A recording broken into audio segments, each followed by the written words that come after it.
Good morning, folks. This is Greg Judy at Green Pastures Farm. Today we're on, this is a farm that Jan and I bought several years ago. It was a lease farm for around 20 years. And the fellow, he passed away, and this is the part that one of the daughters inherited. And anyway, they decided to sell it, and we were able to buy it. So we've got the bull mob in here. This is all brush. So I had Johnny come in here years ago. I guess it's been 2 years ago. And he built a pond. While I had him up here, he took all the cedars and thorn trees off of this ridge.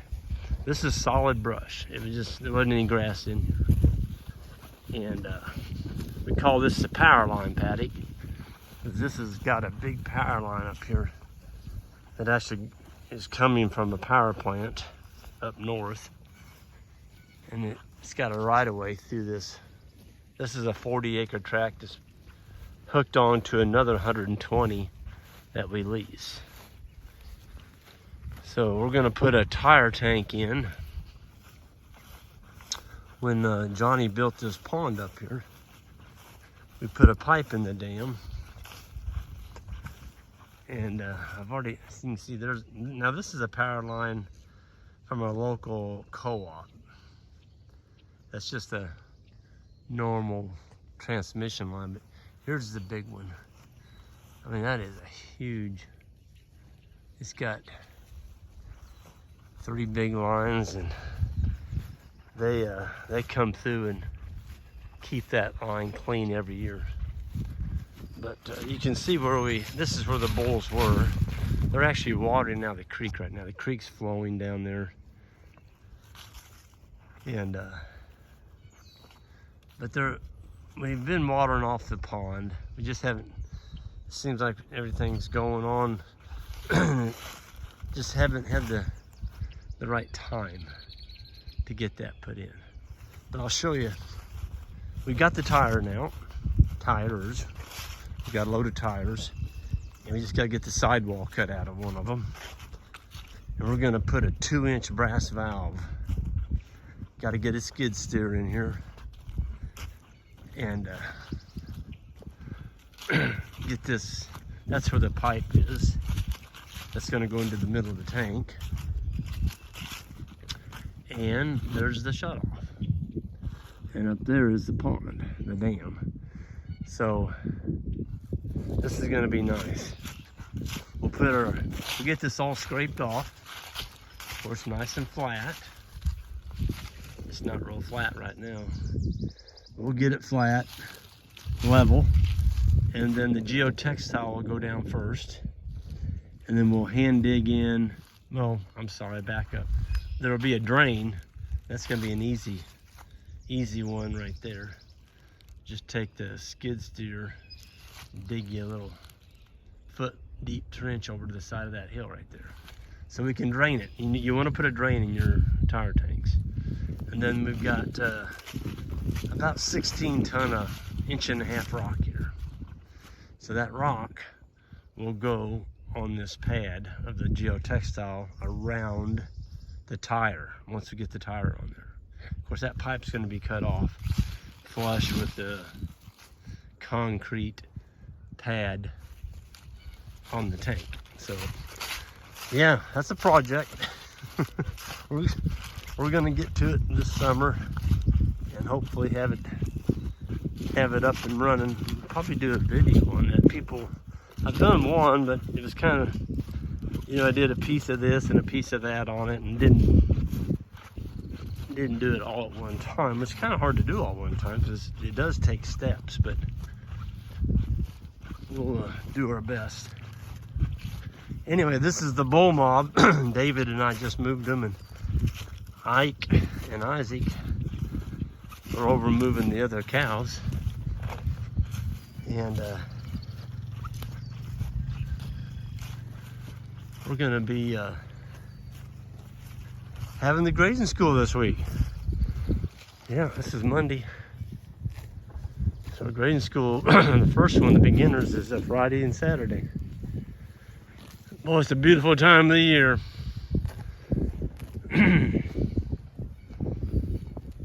That's a nice bull. That's one of the machos. They're just now starting to shed a little bit. It's still kind of chilly out here. I got a coat on. It feels darn good.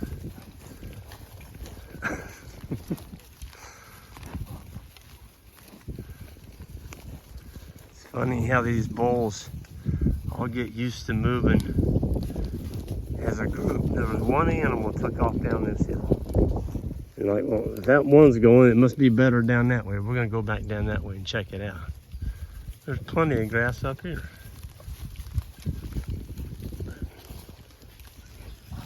I love the docility of these animals. It helps when you move them. You know, they just get used to people.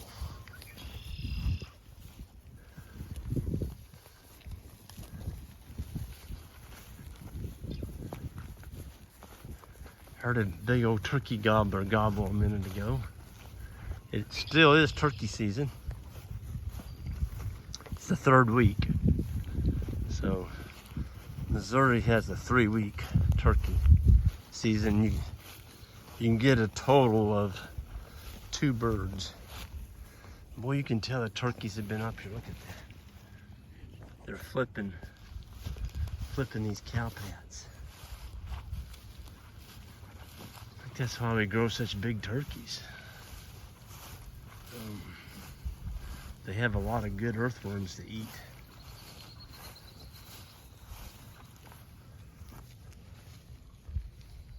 Just a beautiful day. Got a buzzard swooping over the top. I think it would be neat to be a buzzard for about an hour. Do that gliding. When they got hungry though, I wouldn't want to be a buzzard anymore. My goodness, some of the stuff they eat. Let's see what's underneath here. Oh yeah.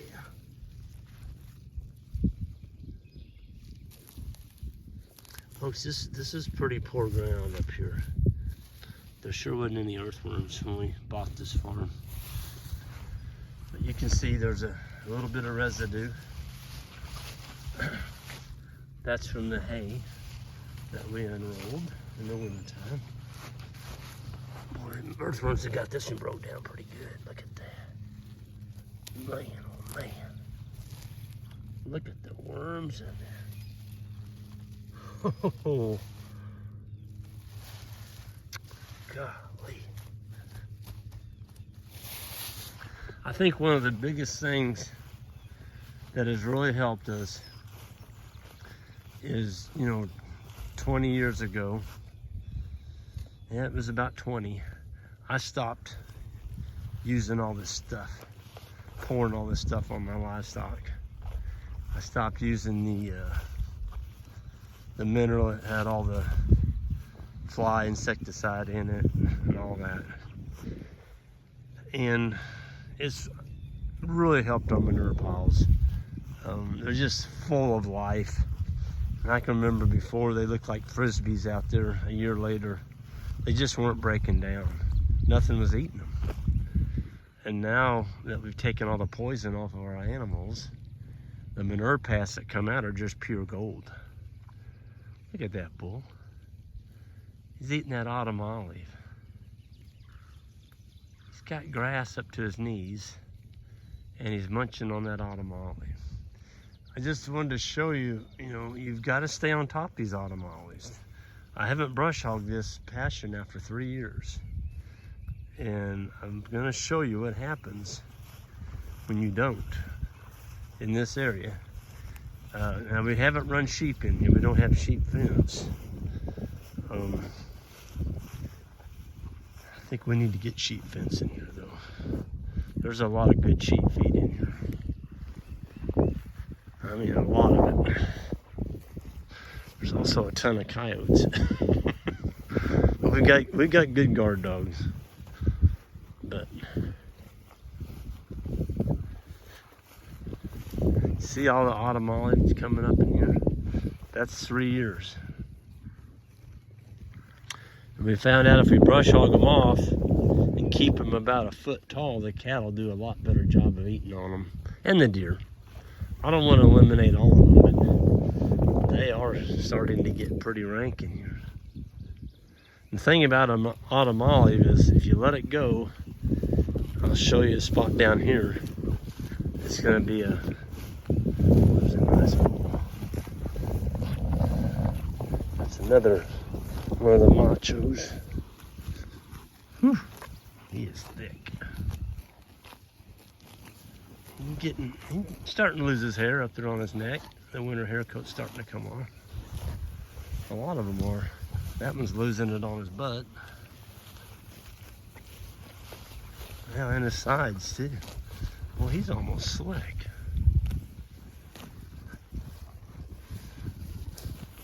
That's he'll be 2 in May. So he's probably 23 months. See, as I go down through here, there's a big one.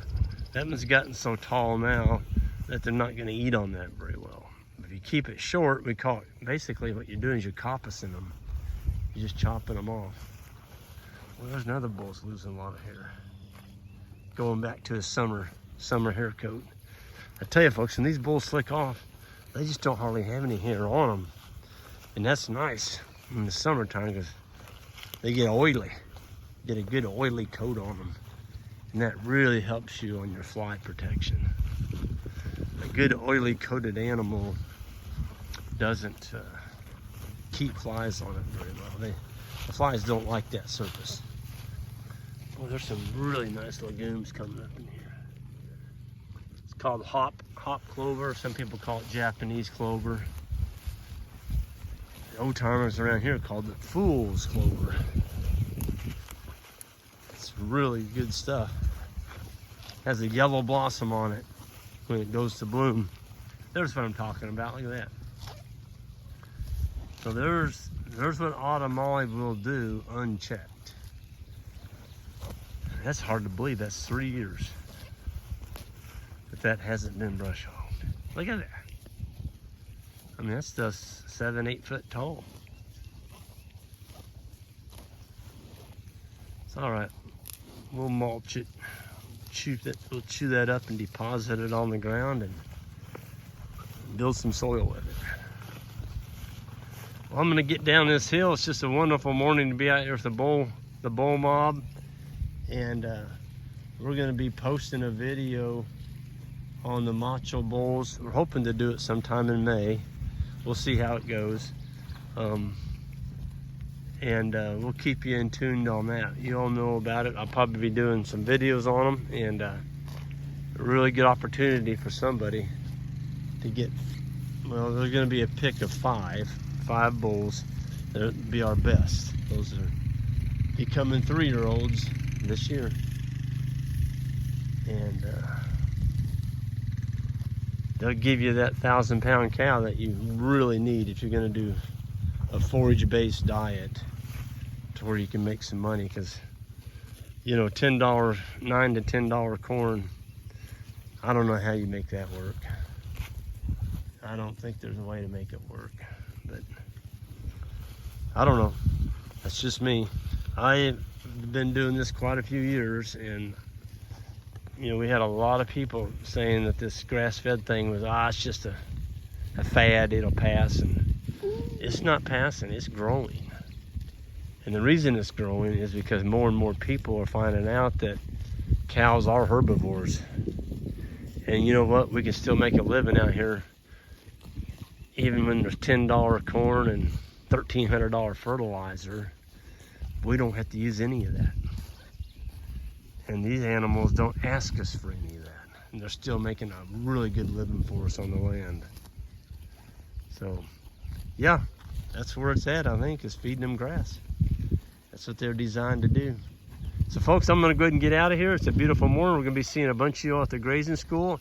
I think there is a handful of spots left in the advanced, And I think Jan said 2 or 3 people may have had something come up on the beginning school, so there may be a couple spots left on it. I'm not pretty sure. You can email Jan on our website, greenpasturesfarm.net. She takes care of all the registrations. And we'll see you next time.